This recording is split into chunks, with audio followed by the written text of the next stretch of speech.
Hello everyone, welcome back to commerce point. आज के इस वीडियो में हम समझेंगे पोस्ट पे बैक पीरियड क्या है, और इसे समझाने के लिए, इस मेथड को समझने के लिए मैंने एक से ज़्यादा प्रोजेक्ट लिए हैं सो दैट आपको प्रोजेक्ट में कंपैरिजन करना भी आ जाए, राइट। तो सबसे पहले जानते हैं पोस्ट पे बैक पीरियड क्या होता है। पोस्ट पे बैक पीरियड का मतलब ये है कि आपकी कॉस्ट निकल आई है, उसके बाद भी आपका प्रोजेक्ट कितने साल तक आपको प्रॉफिट दे सकता है, राइट। और पोस्ट पे बैक प्रॉफिट का मतलब है, पोस्ट का मतलब क्या होता है बाद में, ठीक है। बाद में उस टाइम पीरियड के बाद जब आपकी कॉस्ट निकल गई है, उसके बाद भी एक प्रोजेक्ट आपको कितना रिटर्न दे रहा है, दैट इज द पोस्ट पे बैक प्रॉफिट, राइट। कैसे निकालते हैं? Life of the project minus पे बैक पीरियड, इसको मल्टीप्लाई कर देना है हमने एनुअल कैश इनफ्लो के साथ। अभी थोड़ा सा कंफ्यूजिंग लग रहा होगा, कोई बात नहीं, एक एग्जाम्पल उठाते हैं, एग्जाम्पल से समझते हैं तो आपको बहुत इजी रहेगा। यहाँ पर मैंने 3 प्रोजेक्ट लिए हैं। मान लीजिए कि कंपनी के पास, किसी कंपनी ने इन्वेस्ट करना है और उनके पास 3 ऑप्शंस हैं, ठीक है। Alternative A, project B, project C. Project A को चाहिए 1,50,000 की इन्वेस्टमेंट, प्रोजेक्ट बी को चाहिए 2,10,000 की इन्वेस्टमेंट, प्रोजेक्ट सी को चाहिए 2,10,000 की इन्वेस्टमेंट, राइट। अब लाइफ ऑफ द प्रोजेक्ट, तीनों प्रोजेक्ट ही 10 साल तक चलेंगे।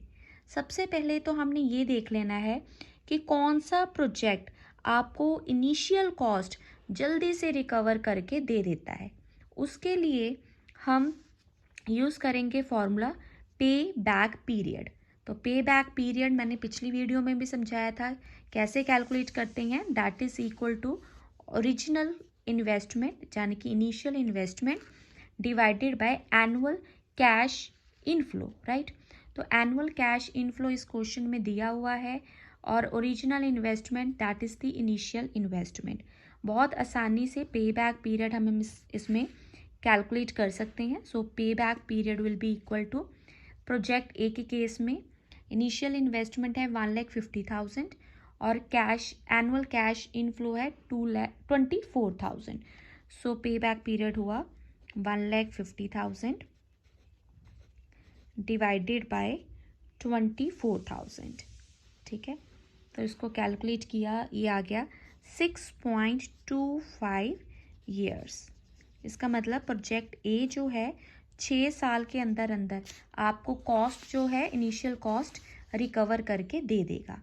प्रोजेक्ट बी की बात करते हैं, इन्वेस्टमेंट है 2,10,000 और एनुअल कैश इनफ्लो है 37,500।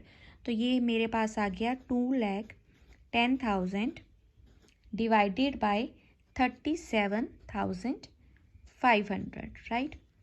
So it is 5.6 years. इसका मतलब कि प्रोजेक्ट बी आपको 5.5 साल के अंदर, 5.6 है ना, तो 5.5 ईयर के अंदर आपको ये रिटर्न दे देगा, राइट। इसका मतलब अगर मैं प्रोजेक्ट ए को और बी के साथ कंपेयर करूं तो प्रोजेक्ट ए आपको 6 ईयर्स में रिटर्न दे रहा है अप्रॉक्सीमेटली, और प्रोजेक्ट बी जो है वो 5 ईयर्स में आपको रिटर्न दे रहा है अप्रॉक्सीमेटली। इसका मतलब प्रोजेक्ट ए बी जो है that is better as compare to project A, वो जल्दी आपको पैसे रिकवर करके दे रहा है। अब प्रोजेक्ट सी भी चेक कर लेते हैं। इनिशियल इन्वेस्टमेंट है 2,10,000 जबकि आपको एनुअल कैश इनफ्लो होगा 30,000, राइट। तो ये आता है 7 ईयर्स। नहीं, 7 ईयर्स बहुत टाइम लग जाएंगे, तो 7 ईयर्स वाला हम सिलेक्ट नहीं करेंगे। इसका मतलब अगर पे बैक पीरियड के बेसिस पर देखें तो प्रोजेक्ट बी जो है हम उसे सिलेक्ट करेंगे, राइट।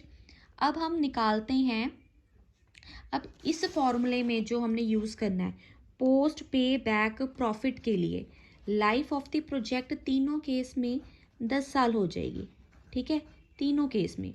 पोस्ट पे बैक पीरियड यहाँ मैं लिख देती हूँ, प्रोजेक्ट ए, बी एंड सी, तो तीनों के केस में लाइफ ऑफ द प्रोजेक्ट तो 10 साल की बना है। पे बैक पीरियड हमारे पास कितना है? पहले के केस में 6.25 तो यहाँ पर मैंने लिख दिया -6.25। दूसरे के केस में है 5.6, सो -5.6। तीसरे के केस में क्या है 7, तो यहाँ मैं लिख देती हूँ -7, राइट। और मल्टीप्लाई इसको किसके साथ करना है, कैश इनफ्लो के साथ। ये गिवन है कैश इनफ्लो 24,000, 24,000, 37,500 एंड 30,000, राइट। अब इसको कैलकुलेट कर लेना, मैं सिंपल कैलकुलेशन लिख देती हूँ आपको। कैलकुलेट करके ये आ जाता है 90,000, here 1,65,000 and here it is 90,000। तो जो प्रोजेक्ट हमें सबसे ज़्यादा प्रॉफिट देगा, पोस्ट पे बैक प्रॉफिट देगा, उसको हम सिलेक्ट करेंगे। इसका मतलब इस केस में हम प्रोजेक्ट बी को सिलेक्ट करेंगे। तो देखिए, जब हमने कंपैरिजन किया पे बैक पीरियड बेसिस पर तो भी प्रोजेक्ट बी आया। जब हमने कंपैरिजन किया पोस्ट पे बैक प्रॉफिट, ठीक है, पे बैक पीरियड में छोटे वाला सिलेक्ट किया और पोस्ट बैक प्रॉफिट के केस में हमने ज़्यादा अमाउंट वाला सिलेक्ट किया। दोनों केस में जो बी है that is the right option. I hope आपको ये वीडियो जो है यूज़फुल लगेगी। अगर वीडियो अच्छी लगे then don't forget to subscribe commerce point. Thank you everyone.